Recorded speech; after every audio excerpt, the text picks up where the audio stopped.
Lucie Castel va nous parler de financement de l'hôpital. Bonjour à tous, je suis ravie d'être là et c'est hyper important d'être là aujourd'hui pour la santé publique.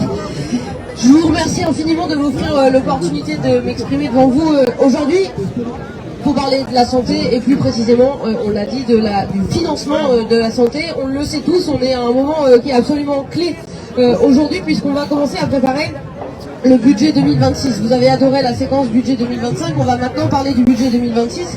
On nous avait annoncé 1 milliard supplémentaire sur l'ONDAM, reste à démontrer comment ce milliard sera utilisé. Et puis surtout, est-ce que 1 milliard c'est suffisant? Vous connaissez déjà la réponse, bien sûr que non. Quand on a des hôpitaux publics qui affichent un déficit là à la fin 2024 de 3,5 milliards d'euros. Alors sans rentrer en détail sur la situation très difficile de l'hôpital public aujourd'hui que vous connaissez tous, ce qu'on peut dire c'est que l'hôpital public vit aujourd'hui une crise profonde, notamment parce que les soignants sont exténués par des conditions de travail extrêmement difficiles et ils n'ont plus l'impression de remplir leur devoir, de remplir leur métier, de répondre à la mission de service public qui leur a été confiée. Et donc il y a désormais un énorme problème d'attractivité dans la fonction publique hospitalière. Donc on sait que ce système de soins qui se dégrade, pourtant tout le monde nous l'envie et donc je prends l'opportunité de cette prise de parole pour saluer tous les soignants, les sages-femmes, les infirmières, les infirmiers, les brancardiers, les ambulanciers, les médecins, mais aussi le personnel administratif des hôpitaux. Je pense qu'on peut les applaudir tous ensemble parce qu'ils ont besoin de notre soutien. On les a applaudis pendant la crise Covid, mais je pense qu'il faudrait le faire tous les jours. Peut-être juste un point, puisqu'on nous a demandé de bien tenir notre temps de parole et j'essaye de tenir mes engagements.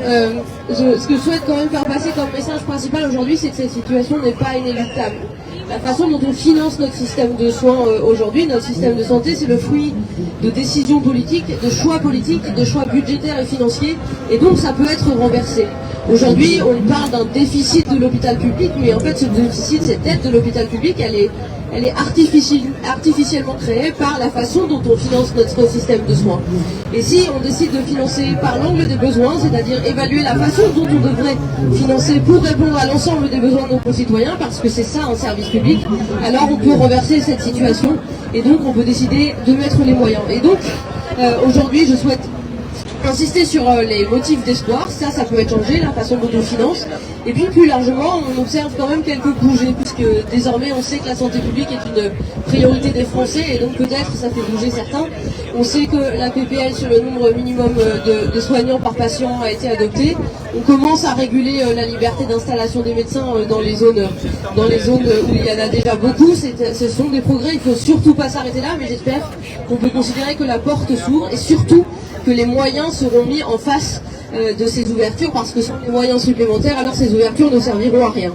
J'en termine parce que je n'ai pas beaucoup de temps, mais je souhaite quand même dire un mot sur les soignants à Gaza, qui sont aujourd'hui la cible de frappes terribles. On sait qu'on a retrouvé des corps de soignants qui ont été ciblés délibérément. Il faut penser à eux qui soignent tous les jours une population totalement meurtrie.